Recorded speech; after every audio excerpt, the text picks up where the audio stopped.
Hi,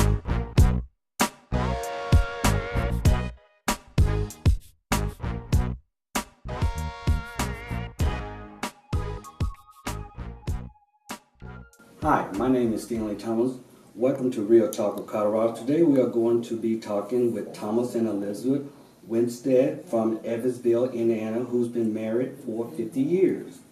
Today we will be learning the secret that have helped them get through trials and tribulations. Yes. Okay. Let's talk about your history. How many kids?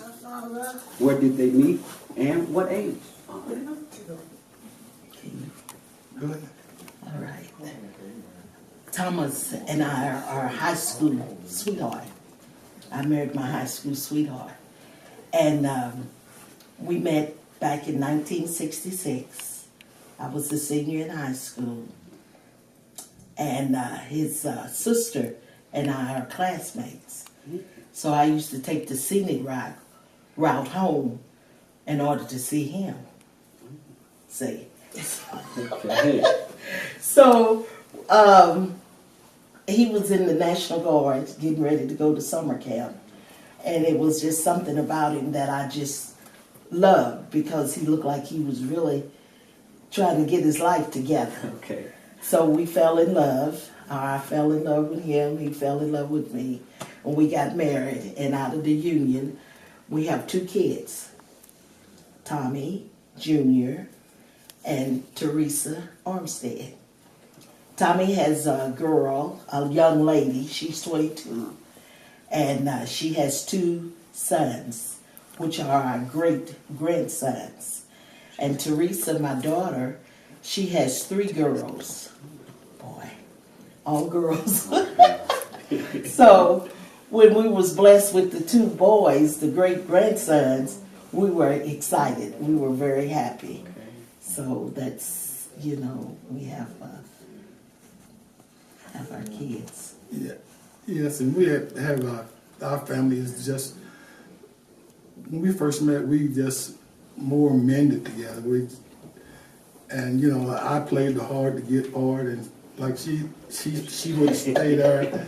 But as we met over to my mother's house, and she came by a couple times, and we went on for about 2 or 3 weeks, and then we started seeing each other. But other than that, besides all our grandkids and children, we are well blessed to be thankful. Good. All right. What is the number one thing that all couples should know to make a marriage work? You got to be committed. It was something we didn't do at the first of it because when you first get married, there's always one. No matter which one, don't point fingers, but you got to be more committed than the other, the stronger one. Because if you don't, you're going to let loose. You always got to keep the grip. I like that. Okay. Okay. Let me ask you now, what are your views of marriage? What are your views of marriage? Mine is to be committed. And you got to be truthful. You can't, the lies that you tell, you think might not hurt now, but in the long run, it hurt because you're not committed. You're not doing your vows. You're overcommitted because you got to be committed to one another. Yet still, like I say, we all fall short. She fell short. I fell short, but we had to pull our act together, and in the long run, it worked out. Yeah. Okay. You have to be committed, and with me, you have to be equally yoked together. Have the same views in life, and marriage is it's a job, it's a process, and you don't get there overnight, and you have your trials and tribulation and go through a lot. But if it's something there, and the wedding vows that always stuck with me is, what God has joined together, let no man put asunder. So it was something about Thomas and I that I felt as though the Lord had placed us together by different circumstances that happened. And we were young, and just like all the young couples, you know, we like Thomas said, I can't put the fault on him or me. It's just something. And then when you get a lot of people and family involved in your marriage, and one's telling you, well, I wouldn't do this, and the other one's telling him he wouldn't do this, then somebody has to be strong. And I've always been from a family that we love the Lord, and I've always loved the Lord. And I had strong parents that prayed, and I had somebody praying for me. So I stayed in church, stayed doing what I kept the kids going. And, you know, it says that if you work in your marriage, and if it's one that's not doing what it's supposed to do, but if you just stay with the Lord, stay in church, and keep praying for your spouse, the Lord's going to hear your prayer, and he's going to turn the tables around. So just don't give up on it. You have to work with your marriage. So with me, I worked with our marriage because I was going to church. Thomas wasn't going because he worked all the time. But eventually he started going, and the Lord heard my prayer, and he turned it around. Now he goes more than I do to church. Okay. But it's a process. Okay. Okay. All right. All right. What should a newlywed expect from their spouse? What should newlywed expect from their spouse? Are they both committed? Committed. And that you just can't throw up both hands. You have to work with it because you got two personalities there. You know, and it's two different people.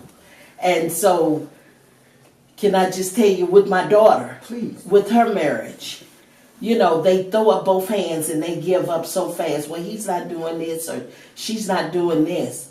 But you have to work with it. You just can't just give up. You know what I'm saying? Yes, ma'am. Long as it's not, well, nowadays it's verbal abuse and all of this here. You know, you don't want to stay with nobody that's really beating on you and things like that. You have to leave. But it's something, if it's something there that you can work with, try to find the good things in a person instead of always the bad things. Because we all got good points and bad points. And you just have to work with it, you know. And it's not easy. I've had my ups and downs with my baby over here, my boo. But we work with it. We work with it. And like I said, we had praying parents that told us what was right. And then I stayed in church. He stayed in church. So after a period of years, you start to just not carrying everything on your shoulders. Some things you just turn to the other cheek and just go head on and just walk away. See? So. Yeah, so like I say that in our marriage, we both, she went to church and I was working. That's true enough. But yet and still, when I was started to go into church, I was more committed, Okay. more in our marriage and stuff like that. When I was going to church, and then at first things, the pastor come and ask me to do different things, and then I started committing to different jobs in the church as a trustee and a deacon and other, you know, jobs that they have in the church for you to do. But when you get that, and then you find out that when there's somebody helping you out, lifting you up out of the miry clay, you know, and he helps you, and it's just like he brought me from a mighty long way. I used to be, you know, it's just like, you know, I used to smoke the best weed, drink the best liquor. But now, you know, it's not even that, you know what I'm saying? But when God comes into your life, he's just a different commitment. Okay. Do you think the pride is a proof of immortality, and why?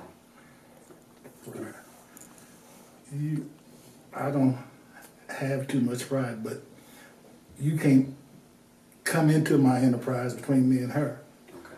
Because it's like committing.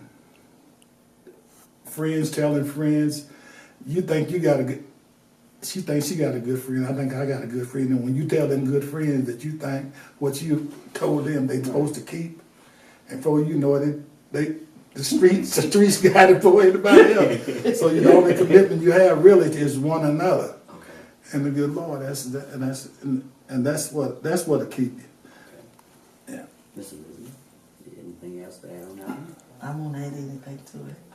Okay, fine. Okay. What was your biggest fear when you two got married? What was your two biggest fear? It's like the most of them, not enough money. Who spend this and who spend that? Because back in '66, it was just, I had what I said decent job, and all that, but it's just things just turned around, and you have to buy for her, and when she couldn't, it wasn't working, and you the provider. And when you're the provider, you just think that you ought to get more. It's the truth. They won't admit it, but it's the truth. When you can working and getting everything, you're not supposed to be half and half, but you're more committed. Okay.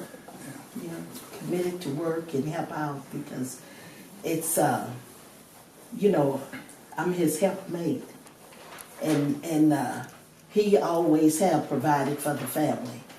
And I've always worked. I worked ever since I was 12 years old. So when he worked and took care of the bills, my little paycheck bought the little knickknacks. Yes, just things I wanted in the house, my cologne. Okay. So it's, you have to commit and get on a budget, which was hard to do at first, and try not to overspend because sometimes we live out of more than what we bring in. So it's a learning process, I tell you. Okay. Do you believe there is such thing as falling in love first sight? No. Well, to tell the truth, I think it's more lust than love. Okay. And I don't know. It all depends on the person. I don't know if it's some people said that they fall in love at first sight, but I think it's more lust than love. Okay. Now let me be honest. Was divorce ever any option for you? Why? Any reason? Go ahead. Divorce was an option. Okay. And, like I said, Thomas and I, we fell in love. And then after staying married for 10 years, it seemed like it was a 10-year itch. And everything started looking greener on the other side. And so we had our ups and downs. We didn't have like it's two personalities. He wanted to do one thing, I wanted to do something else. Mm-hmm. So divorce was option, and filed for a divorce. I really did. I filed for a divorce, and I see him out with somebody, or he see me out with somebody, and that would hurt my feelings, and it would hurt his feelings, And I'm saying, well, if it's hurting your feelings, why aren't you together trying to work this out, And I've always, can I tell this joke? Yes, ma'am. Okay. I always told him when we got back together, because, he would say, I'm sorry if I hurt your feelings or did something. And I said, well, I'm sorry too. And I said, you know what, Thomas? I tell you, don't nobody want you and don't nobody want me. So we might as well stay together and raise these kids. So he do it like he do it now. He laughed. Okay. And so we've been together ever since. Okay. Do you have any regrets or? No, I have no regrets. It's more value now than it was when I was younger, because I know she ain't gonna go too far, and she know I ain't gonna go too far. Cause we're old. Okay. Okay, just listen. I don't have no regrets. And I said, if you stick it out and stay there, you know, it ain't love until you give it away. Okay. And we have grown together. And we learned to, over the period of years, it's more than love. I mean, it's a commitment, it's love, it's more, you know, it's valuable now. And then they always say a family that prays together stays together. Right. And the man of the household, when your children and grandchildren see you praying and on your knees praying, it does something for the family. See, I don't want to get to preaching, but we in peerless times, we in our last days. I believe that. And men has to be men. They have to step up to the plate. And we didn't learn this overnight, but if you stay there and be committed, in your family, it's a great part of your life. And when the head of the household is supposed to be the man, when they started praying and you pray together, like Thanksgiving is coming, to be thankful, and they see the head of the man sitting at the table praying, you know, it touches the kids, the wife, you know, everybody that's involved. They look up to Thomas, you know, my family and my children do, because I'm from a family of 12, and I'm the third oldest girl. Mama had all girls, Dad. And then I got all these 7 brothers and different things. So they look at Thomas, because he's been there for 50 years, as a big brother, as a father image. And they respect him. And he tells them the truth about their life. They don't want to hear it, but in the long run, when they go back and think about it, they might not admit it to him, but they tell me, well, Thomas, the way he's stern and talk to him, they appreciate that. Okay. So it means something. Okay. Mr. Thomas and Ms. Elizabeth, do you have anything to say to the listeners? Before you commit to get married, no, and this living together, if that thinks you're going to make you grow you stronger, do it. But it should be, you know, you should be equally yoked. Okay. Yeah, and that and keep Christ in the life. In the first starting out, don't pick him up as a hitchhiker. Okay.